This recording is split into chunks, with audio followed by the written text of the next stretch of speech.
రాష్ట్రంలో ప్రభుత్వం ఉందా లేదా? రైతులకు యూరియా సరఫరా చేయడంలో పూర్తిగా కాంగ్రెస్ ప్రభుత్వం విఫలమైంది. రైతులను రోడ్ల మీద క్యూ లైన్లలో పెట్టడమేనా ఇందిరమ్మ రాజ్యం అంటే ఇదేనా? తక్షణమే రైతులకు సరిపడా యూరియా ఇవ్వకపోతే కాంగ్రెస్ నాయకులు ఇళ్లను ముట్టడిస్తామన్నారు ఎమ్మెల్యే కొత్త ప్రభాకర్ రెడ్డి.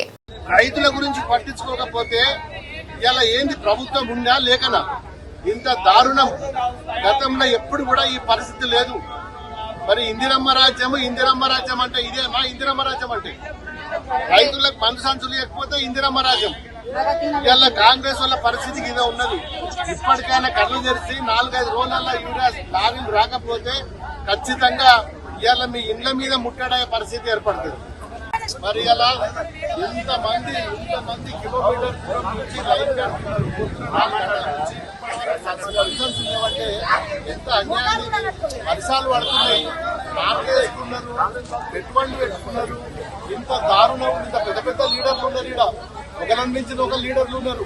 ఏ నాయకుడు వస్తలేడు, ఏ మంత్రి వస్తలేడు, ఒక అధికారి లేడు, ఒక కలెక్టర్ లేడు, ఎవరు కూడా గతి లేరు. కనీసం రైతులకు చెప్పే పరిస్థితి కూడా లేదు.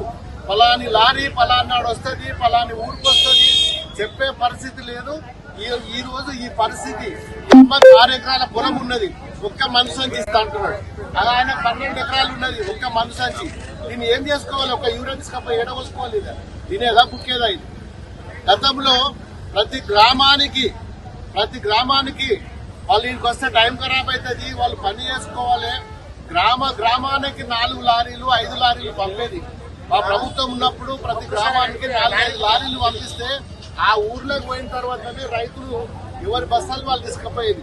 ఇలా మండల్ హెడ్ క్వార్టర్లలో 20 గ్రామాల నుంచి ఇంత పెద్ద ఎత్తున లైన్ కడితే వచ్చింది 300 బస్తాలు వచ్చింది. లైన్ లో 1000 మంది ఉన్నారు. ఈ 1000 మందికి ఎప్పుడు రావాలి?